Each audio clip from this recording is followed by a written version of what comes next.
नमस्कार, मी स्वाती गोडसे. आपण पाहताय न्यूज 18 लोकमत जगाच्या पाठीवर. या बुलेटिनमध्ये आपल्या सगळ्यांचं स्वागत. बघूया जगभरातल्या अनेक महत्त्वाच्या बातम्यांचा वेगवान आढावा. हॉस्पिटलमध्ये कोरोनाचे रुग्ण वाढल्यामुळे सध्या हवाईला जाणं धोक्याचं आहे असं हवाईचे गव्हर्नर डेव्हिड आयगे यांनी म्हटलंय. सध्या हॉस्पिटल्समध्ये रुग्णसंख्या क्षमतेपेक्षा अधिक झाली आहे आणि त्यामुळे होनोलूमध्ये मोठे कार्यक्रम आणि रेस्टॉरंटमध्ये मर्यादित क्षमतेनं प्रवेश देण्यात येणार आहे. हवाईमध्ये रुग्णसंख्या कमी होईपर्यंत फक्त अत्यावश्यक कामांसाठीच प्रवेश दिला जाणार आहे असं देखील गव्हर्नर डेव्हिड यांनी म्हटलंय. तर होनोलूमध्ये इंडोर कार्यक्रमांमध्ये फक्त 10 जण आणि बाहेरील सार्वजनिक कार्यक्रमांसाठी 25 जणांनाच परवानगी असणार आहे. शाळांमध्ये मास्क घालण्याची परवानगी देण्याचा आदेश मंजूर करण्यावर बंदी घालणाऱ्या कायद्यावर उटाहमधील पालक राज्य सरकारविरोधात खटला दाखल करणार आहेत. वर्गांमध्ये मास्क घालण्यावरील नियमांबाबत संपूर्ण अमेरिकेत सध्या हे चॅलेंज सुरू आहे. लहान मुलांना शाळेत सुरक्षितपणे जाण्यापासून हा कायदा वंचित करतोय असं या कायद्याविरोधातील याचिकेत म्हणण्यात आलंय. तसंच मुलांच्या तब्येतीची काळजी घेणं किंवा त्यांना शाळेत पाठवणं असं जबरदस्तीचे पर्याय त्यांच्या पालकांकडे असल्याचंही त्यांनी म्हटलंय. अमेरिकेत फायझर लसीला एफडीएची पूर्ण मंजुरी मिळाल्याबद्दल अध्यक्ष जो बायडन यांनी आनंद व्यक्त केलाय. ज्यांनी लस घेतली नाही त्यांना लस घेण्याचं आवाहन देखील त्यांनी केलंय. जे लसीला पूर्ण मंजुरी मिळण्यासाठी थांबले होते त्यांच्यासाठी ही आता चांगली बातमी आहे. एफडीएनं आतापर्यंत फायझर, मॉडर्ना आणि जॉन्सन अँड जॉन्सन या 3 लसींना मंजुरी दिली आहे. तर पूर्ण मंजुरी मिळालेली फायझर ही पहिलीच लस आहे. डेल्टा विषाणू धोकादायक असल्यानं डेल्टा हा व्हेरियंट धोकादायक असल्यानं आता लसीसाठी थांबणं हे धोक्याचं आहे असं देखील जो बायडन यांनी म्हटलंय. अमेरिकेत फायझर लसीला आता एफडीएनं पूर्ण मंजुरी दिल्यानंतर लष्करासाठी लसीकरण हे बंधनकारक करण्याची सूचना देण्यात आली आहे. पेंटागॉनमधून ही माहिती देण्यात आली आहे. फायझर लसीला पूर्ण मंजुरी मिळाल्यामुळे लोकांचा लसीबद्दलचा विश्वास वाढेल आणि कंपन्या, विद्यापीठं तसंच स्थानिक प्रशासनानं लसीकरण बंधनकारक करण्यासाठी अधिक जोमानं प्रयत्न करतील अशी आशाही त्यांनी व्यक्त केली आहे. न्यूयॉर्क शहरातील सर्व सार्वजनिक शाळांमधील शिक्षक आणि अन्य कर्मचाऱ्यांना कोरोनाची लस घेणं बंधनकारक करण्यात आलंय. पुढच्या महिन्यात इथल्या शाळा सुरू होत आहेत आणि त्याच पार्श्वभूमीवर प्रशासनानं सर्व शाळांना सज्ज राहण्याचे आदेश दिले.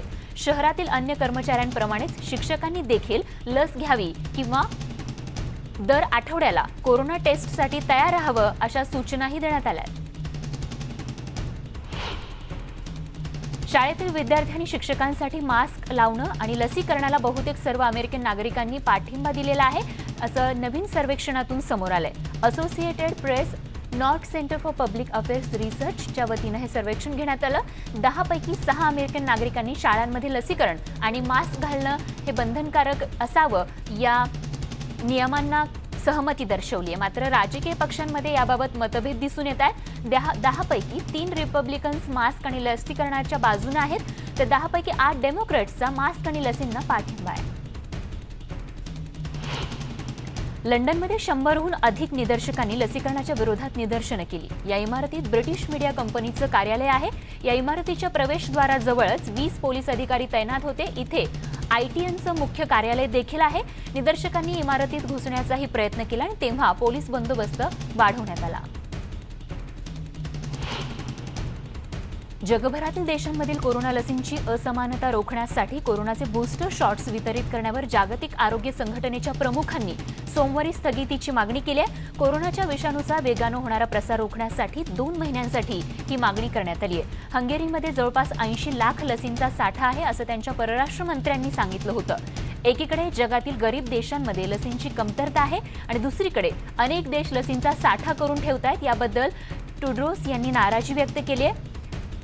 ज्यांच्याकडे अतिरिक्त साठा आहे त्यांनी गरीब देशांना लसी दिल्या तर त्या देशांमध्ये किमान पहिला आणि दुसरा डोस तरी मिळेल असंही त्यांनी म्हटलंय. अमेरिकेनं दिलेले मॉडर्ना लसीचे डोस केनियातील जोमो केनियट्टा विमानतळावरती पोहोचले आहेत आणि त्यावेळेस केनियातील अधिकारी एअरपोर्टवर उपस्थित होते.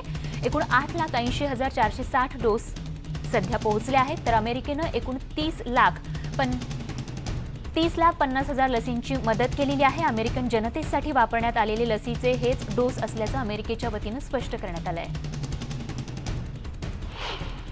न्यूझीलंडमध्ये कोरोनाच्या नव्या 41 रुग्णांची नोंद झाली आहे. कोरोनाच्या डेल्टा व्हेरियंटचा उद्रेक झाल्यापासून नोंदवली गेलेली ही सर्वात मोठी रुग्णसंख्या आहे आणि त्यामुळे गेल्या आठवड्यापासून न्यूझीलंडमध्ये कडक लॉकडाऊन लावण्यात आलाय। कोरोनाचा संसर्ग रोखण्यासाठी सध्या देशात योग्य ती पावलं उचलली जात आहेत असा विश्वासही तज्ज्ञांनी व्यक्त केला आहे। तिकडे म्यानमारमधील लसीकरण मोहिमेला प्रोत्साहन देण्यासाठी अनेक सामाजिक संघटनांनीही आता पुढाकार घेतलाय। म्यानमारमध्ये कोरोनाच्या तिसऱ्या लाटेचा उद्रेक रोखण्यासाठी लसीकरणाचा वेग वाढवण्यात आलाय। गेल्या 3 महिन्यांमध्ये 3 लाखांपेक्षाही अधिक कोरोना रुग्णांची नोंद झाली आहे आणि त्यामुळे ऑक्सिजनच्या आणि औषधांच्या पुरवठ्यावर त्याचा परिणाम झालाय। परिणामी लसीकरण मोहीम व्यापक करण्यात आली आहे। चीनमधून म्यानमारला 20 लाख डोसची मदत करण्यात आली आहे। ब्रिटनमध्ये बकिंगहॅम पॅलेसच्या बाहेर चेंजिंग ऑफ द गार्ड सोहळा झाला। कोरोनामुळे जवळपास 1.5 वर्षानंतर हा पारंपरिक सोहळा पार पडलाय। पर्यटकांचं मुख्य आकर्षण असलेला हा सोहळा ब्रिटनमध्ये मार्च 2020 मध्ये लागलेल्या लॉकडाऊन नंतर थांबला होता। कोल्डस्ट्रीम गार्ड्सच्या सैनिकांनी त्यांच्या लंडनमधील या ठिकाणाहून क्वीन एलिझाबेथ IIच्या राजवाड्यापर्यंत ही परेड काढली। यावेळेस उपस्थित असलेल्या अनेकांनी या परेडला कॅमेऱ्यात कैद केलं। ही परेड अत्यंत शिस्तबद्ध आणि देखणी असते। व्हिएतनाममध्ये कोरोनाची आतापर्यंतची सर्वात अधिक मृत्यूसंख्या नोंदवली गेली आहे। लॉकडाऊन लागण्याआधीची ही संख्या आहे। रविवारी व्हिएतनाममध्ये 737 मृत्यू झाले। तर या ठिकाणच्या एका शहरात सोमवारपासून कडक लॉकडाऊनही लावण्यात आलेला आहे। लॉकडाऊन लागणार असल्यामुळे गरजेच्या गोष्टी ज्या आहेत त्याच घेण्यासाठी बाजारपेठांमध्ये नागरिकांनी गर्दी केली होती। याआधी फक्त अत्यावश्यक कामं किंवा अन्नधान्य खरेदी करण्यासाठीच लोकांना घराबाहेर पडता येत होतं, पण आता चित्र बदललंय। अति धोकादायक क्षेत्रांमध्ये लोकांना अजिबात घराबाहेर पडता येणार नाहीये। तर हो ची मिन्ह शहरात नागरिकांना अन्नधान्य आणि अन्य गरजेच्या वस्तू घरोघरी पोहोचवल्या जाणार आहेत असं देखील इथल्या सरकारनं सांगितलंय। क्युबा देशात लहान मुलांसाठीच्या कोरोना प्रतिबंधक लसीची चाचणी अंतिम टप्प्यात पोहोचली। गेल्या काही दिवसात क्युबामध्ये पुन्हा एकदा संक्रमणात वाढ होतीये। 3 ते 18 वर्ष वयोगटातल्या 300 लहान मुलांना कोरोना प्रतिबंधक लसीचा 3रा डोस देण्यात आलाय। सॉबर्ना 2 आणि सॉबर्ना प्लस लसींचे 2 डोस त्यांना आधी देण्यात आले होते आणि या डोसमध्ये 28 दिवसांचा कालावधी ठेवला जातो। मार्च 2020 मध्ये कोरोना संक्रमण सुरू झाल्यापासून 6,02,526 जणांना कोरोनाची लागण झाली आणि त्यापैकी 4,710 कोरोना रुग्णांचा इथे मृत्यू झालाय। लसींमध्ये झालेल्या असमान वाटपामुळे आंतरराष्ट्रीय एकतेला बाधा आल्याची खंत जागतिक आरोग्य संघटनेच्या आफ्रिकेच्या प्रमुख डॉक्टर मोईती यांनी व्यक्त केली आहे। काही देशांमध्ये बूस्टर डोस देण्याची तयारी सुरू आहे आणि त्यापेक्षा ज्या भागात संक्रमणाचा धोका अधिक आहे अशा भागांमध्ये प्राधान्यानं लसीकरण करणं गरजेचं आहे असं परखड मत त्यांनी व्यक्त केलंय। 75% लसीचे डोस केवळ 10 देशांमध्येच देण्यात आलेत आणि श्रीमंत देशांमध्ये बिकट आर्थिक परिस्थिती असलेल्या देशांच्या तुलनेत 62% अधिक प्रमाणात लसीकरण झाल्याची आकडेवारी त्यांनी मांडली आहे। मेक्सिकोमध्ये पसरत चाललेली कोरोनाची 3री लाट आता ओसरत असल्याचं मेक्सिकोच्या आरोग्य विभागानं सांगितलंय। शाळा पुन्हा सुरू करण्याचा निर्णय घेतला जात असताना कोरोनाच्या विविध उपप्रकारांचा धोका वाढल्यानं आरोग्य व्यवस्थेवरचा ताण वाढला होता। दरम्यान मेक्सिको सिटीचे आरोग्य अधिकारी 18 ते 29 वर्षांच्या तरुणांच्या लसीकरणावर भर देत आहेत। इस्रायलमध्ये कोरोनाच्या रुग्णसंख्येचा उच्चांक होतोय। खरं तर इस्रायलमध्ये लसीकरण मोहीम यशस्वीरित्या राबवण्यात आली आहे। तसंच जगातील पहिली बूस्टर मोहीमही इस्रायलमध्येच राबवण्यात आली आहे। तरीही डेल्टा या व्हेरियंटमुळे तिथे रुग्णसंख्या कमी होताना दिसत नाहीये। अगदी पूर्ण लसीकरण झालेल्यांना देखील कोरोनाची लागण होताना दिसतेय। येत्या काही दिवसात ज्यू कॅलेंडरप्रमाणे पवित्र दिवस आहे आणि त्याच वेळेस मोठ्या प्रमाणावर समारंभ कार्यक्रम होतात आणि त्याच पार्श्वभूमीवर ही चिंता वाढवणारी गोष्ट आहे। सोमवारी एका दिवसात 9,831 नव्या रुग्णांची नोंद झाली आहे। बातमी अफगाणिस्तानमधून। सोमवारी अफगाणिस्तानातून अमेरिकेनं सर्वात अधिक लोकांची सुटका केली असं अमेरिकेच्या लष्करानं म्हटलंय। मात्र काबूल विमानतळावर जाणाऱ्या अनेक मार्गांवर तालिबान हिंसाचार करून रस्ता अडवण्याचा प्रयत्न करत आहे। अमेरिकेच्या लष्कराची 28 विमानं 10,040 लोकांना घेऊन गेली तर 24 तासात तिथून निघाली आहेत अशी माहिती व्हाईट हाऊसच्या वतीनं देण्यात आली आहे। विमानतळाच्या बाहेर असलेल्या आणि जिथपर्यंत लष्कराला पोहोचता येत नाही अशा ठिकाणाहून अमेरिकी लष्करानं हेलिकॉप्टरच्या सहाय्यानं 16 अमेरिकन नागरिकांची इथून सुटका केली आहे। अफगाणिस्तानमधून इजिप्तनं त्यांच्या 40हून अधिक नागरिकांची सुटका केली आहे। तालिबाननं अफगाणिस्तानवर कब्जा केल्यानंतर आता काबूलमधून इजिप्तच्या नागरिकांना घेऊन विमान कैरोत दाखल झालं, असं MENA या न्यूज एजन्सीनं म्हटलंय। यामध्ये इजिप्तचे 43 नागरिक होते आणि ज्यामध्ये इजिप्तच्या दूतावासातील कर्मचारी आणि अल अझहर या सुन्नी मुस्लिमांच्या संघटनेचे देखील कर्मचारी होते। अफगाणिस्तानातून ब्रिटिश लष्करी कार्गो विमानातून 130 जणांना ब्रिटनमध्ये नेण्यात आलंय। विमानतळाच्या बाहेर लोकांचे गट कित्येक तास वाट बघत होते देशाबाहेर पडण्याची आणि या दृश्यांमधून या नागरिकांची देशाबाहेर पडण्याची धडपड जी आहे ती आपल्याला बघायला मिळते। स्काय न्यूजच्या वतीने ही दृश्य प्रसारित करण्यात आली आहेत। सुटका करण्यात आलेले लोक सुरक्षित आहेत आणि त्यांचा तणाव कमी करण्यासाठी हे सैनिकही आता प्रयत्न करतात, असं रॉयल एअर फोर्सचे स्क्वॉड्रन लीडर डी बर्डस यांनी म्हटलंय।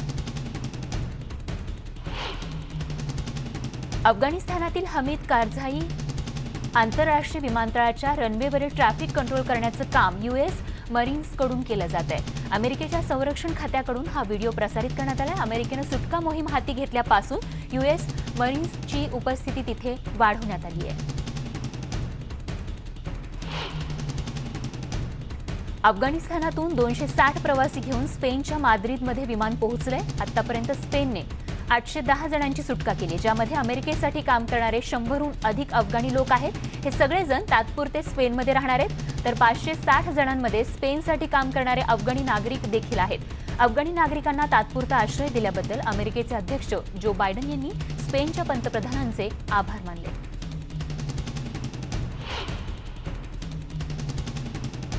अमेरिकेनं सैन्य मागे घेतल्यानंतर त्याचे काय विपरीत परिणाम झालेत याचा आता कायदेतज्ञ अभ्यास करतायत, असं हाऊस इंटेलिजन्स कमिटीच्या डेमोक्रॅटनं म्हटलेलं आहे।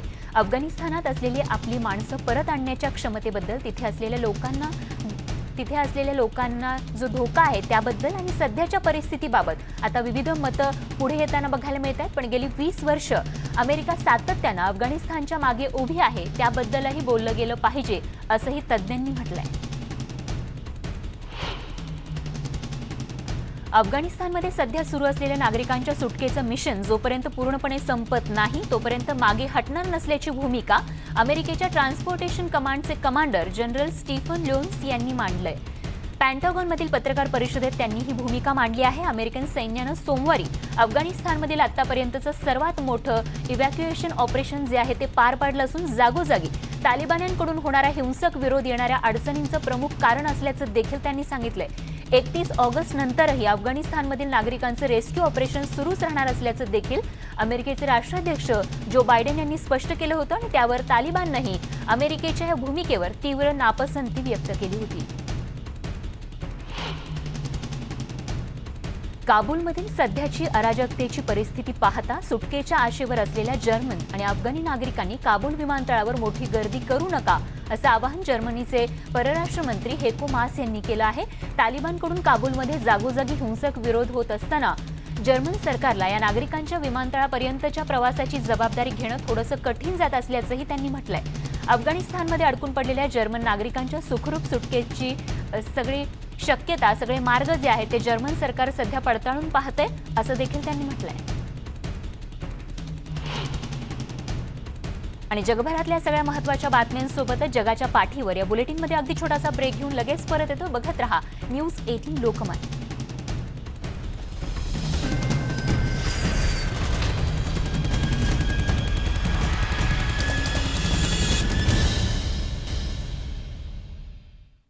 आपण पाहताय न्यूज 18 लोकमत। जगाच्या पाठीवर बुलेटिनमध्ये आपल्या सगळ्यांचं पुन्हा एकदा स्वागत। बघूयात जगभरातल्या आणखीन काही महत्त्वाच्या बातम्या थोडक्यात।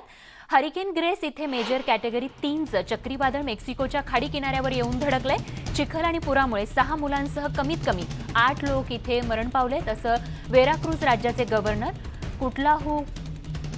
कुटलाहू आक गर्सिया यांनी म्हटलंय। तर तिथे वाऱ्याचा वेग हा ताशी 205 किलोमीटर होता। वादळामुळे तुफान पाऊस झाला, परिणामी नद्या ओसंडून वाहू लागल्या आणि विविध भागांमध्ये भूस्खलनही झाले। तर हरिकेन ग्रेसनं मेक्सिकोमध्ये अक्षरशः दाणादाण उडवली आहे। बातमी स्पेनमधून। स्पेनचे पंतप्रधान पेड्रो सांचेज यांनी रविवारी मध्य पश्चिम प्रांतातील अविला प्रांतातील जंगलातील आगीमुळे उद्ध्वस्त झालेल्या भागाला भेट दिली। नवलक्रूज गावात स्पॅनिश पंतप्रधानांचं स्थानिकांसोबतच ज्या अधिकाऱ्यांनी सुरक्षा कर्मचाऱ्यांनी आग विझवण्यासाठीच्या ऑपरेशनमध्ये भाग घेतला त्यांनी स्वागत केलं. 2 प्रदेशांमध्ये अनेक दिवस सुरू असलेल्या आगीच्या संकटातून 800 लोकांना इथून बाहेर काढण्यात आलंय.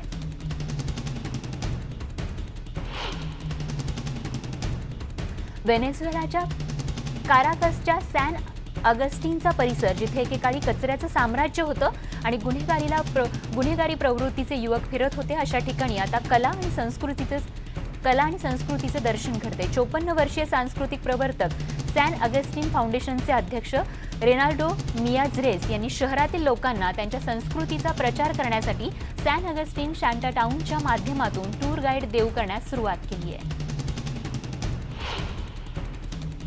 आणि जगभरातल्या सगळ्या महत्त्वाच्या बातम्यांसोबतच जगाच्या पाठीवर आमच्या खास बुलेटिनमध्ये वेळ झाली इथेच थांबण्याची.